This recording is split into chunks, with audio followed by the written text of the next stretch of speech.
வணக்கம். நான் உங்கள் சாவி. இன்றைக்கி நான் உங்ககிட்டலாம் என்ன ஷேர் பண்ணிக்கலாம் அப்படின்னு நினைக்கிறேன்னா, பேரண்டிங் ரெஸ்பான்சிபிலிட்டி பற்றி தான் உங்ககிட்டலாம் ஷேர் பண்ணிக்கலாம் அப்படின்னு ஒரு தாட். என்னென்னு பார்த்தீங்கன்னா, இப்போ கரண்ட் ஜெனரேஷனில் என்ன தான் நம்ம குழந்தைய இப்படி வளர்க்கணும் அப்படி வளர்க்கணும்னு நினச்சாலும், நம்ம குழந்தைய மற்ற குழந்தையோட கம்பேர் பண்ணாமல் வளர்த்தா மட்டும்தான் நம்ம குழந்தை ஹெல்த்தியாக வளருவாங்க. இந்த கம்பேரிசன் நம்மக்கிட்ட எப்போ ரெடியூஸ் ஆகுதோ அப்போ தான் நம்ம குழந்தையோட ஃபுல் பொட்டென்ஷியலை நம்மளால் அனலைஸ் பண்ண முடியும். நம்ம என்ன பண்ணுறோன்னா, மற்ற குழந்தைங்களோட டேலண்ட்டை பார்த்துக்கிட்டே இருந்து நம்ம குழந்தைகிட்ட என்ன டேலண்ட் இருக்குன்றதை நம்ம ஐடென்டிஃபை பண்ணாமல் ரெகக்னைஸ் பண்ணாமல் அப்படியே விட்டுடுறோம். அதே மாதிரி இந்த ஸ்கூல்ஸ்க்கெலாம் நான் ஒரு கொஷின் கேட்குறேன். என் குழந்தை மார்க் எடுக்கலைன்னா நான் உங்களை கேள்வி கேட்டால் மட்டும்தான் நீங்கள் ஏன் எதுக்குன்னு சொல்லணும். I am not going to feel if my child is not going to take a good mark in the sense. So what is the problem in the sense? நீங்கள் என்ன சொல்கிறீங்கன்னா, you people are feeding us. எப்படி feet பண்ணுறீங்கன்னா, உங்கள் பையன் இந்த இடத்துல மார்க்கை கம்மியாக ஸ்கோர் பண்ணுறான், எப்படியாவது அவனை நீங்கள் இந்த கிளாஸில் போடுங்க, அந்த கிளாஸில் போட்டுங்க, இப்படி போட்டு அப்படி படிக்க வைங்க, அப்படி போட்டு படிக்க வைங்க. படிப்பாங்க, என் பையன் படிப்பான். when he is getting matured, automatically he will start studying. ஓகேவா? என்னை பொறுத்த வரைக்கும் LSRW ஸ்கில்ஸ் தான் ரொம்ப இம்பார்ட்டண்ட் ஒரு குழந்தைக்கு. Listening, speaking, reading and writing. If they are good with this skill, in the sense, definitely the children will rock in future. They will know everything.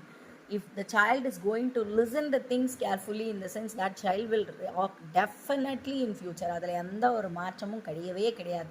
So நம்ம குழந்தைக்கு லிசனிங் ஸ்கில்லை நம்ம develop பண்ணணும். Listening ஸ்கில்லை develop பண்ணணும்னா நம்ம என்ன பண்ணணும், நம்ம குழந்தைங்க கூட நேராக ஸ்பெண்ட் பண்ணணும். அவங்க கூட நம்ம பேசணும்.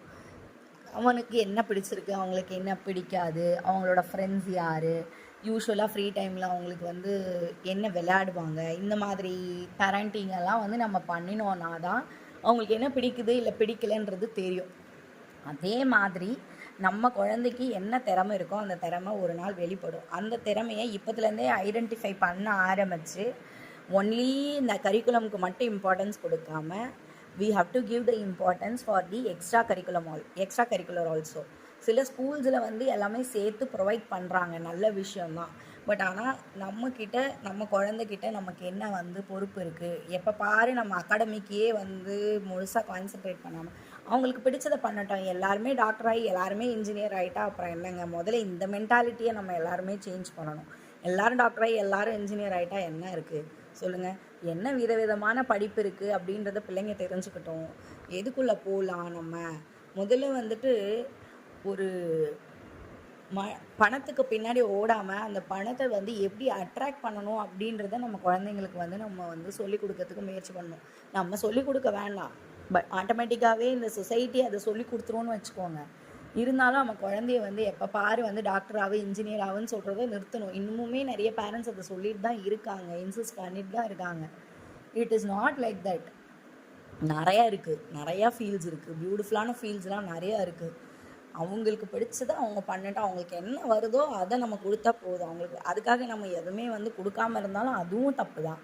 ஸோ அவங்களுக்கு எது வருதுன்றது முடிஞ்சது நம்ம பார்த்து கொடுப்போம். அப்புறம் நாளைக்கு அவங்களுக்கு தெரியும் எதை வச்சு நம்ம முன்னேறிக்கலான்றது. அதை பேஸ் பண்ணி அவங்க முன்னேறிப்பாங்க. நம்ம குழந்தைங்கள மார்க் எடுக்கக்கூடிய ஒரு பர்சனாக மட்டும் பார்க்காதீங்க தயவு செஞ்சு. Mark it is not going to be matter in future.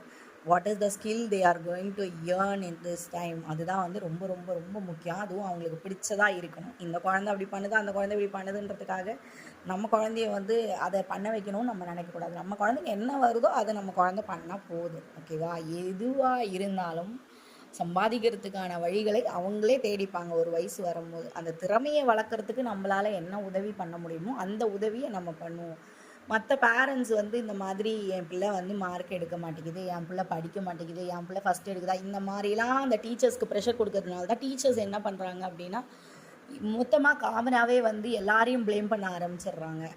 என் பிள்ளை மார்க் எடுக்கலைன்னா நான் கவலைப்பட மாட்டேன் அப்படின்றத ஒரு பேரண்ட் சொல்லி ஒரு 10 பேர் சேர்ந்து சொல்லும் போது தான் ஓகே அப்படின்னு அவங்க நல்ல பாடத்தை நல்லா நடத்த ஆரம்பிப்பாங்க. அவங்க என்ன பண்ணுறாங்கன்னா, மார்க்கை பற்றி எல்லோரும் கேட்குறதுனால பதட்டத்தில் எல்லா குழந்தையும் எப்படியாவது நல்லா நம்ம படிக்க வச்சிடணும் இப்படின்ற ஒரு எண்ணம் அவங்களுக்கு டெவலப் ஆகிறதுனால அவங்க என்ன பண்ணிடுறாங்கன்னா திணிக்க ஆரம்பிச்சிடுறாங்க குழந்தைங்களுக்கு.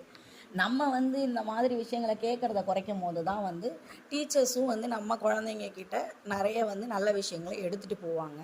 டீச்சர்ஸ் கிட்ட திணிக்காதீங்க. தயவு செஞ்சு வந்து என் குழந்தை வந்து இப்படி மார்க் எடுக்கணும், அப்படி மார்க் எடுக்கணும். நீ என்ன சொல்லித்தர? இந்த மாரி டீச்சர்ஸை கொஸ்டின் பண்ணாதீங்க தயவு செஞ்சு வந்துட்டு.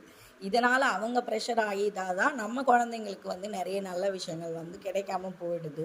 ஸோ நம்மளோட பேரண்டிங் ரெஸ்பான்சிபிலிட்டி என்னென்னா, மற்றவங்களோட நம்ம பிள்ளைய கம்பேர் பண்ணக்கூடாது. நம்ம பிள்ளைக்கு என்ன வருமோ அதை தான் நம்ம செய்ய விடணும்.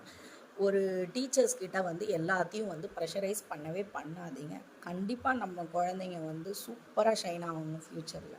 தேங்க்யூ.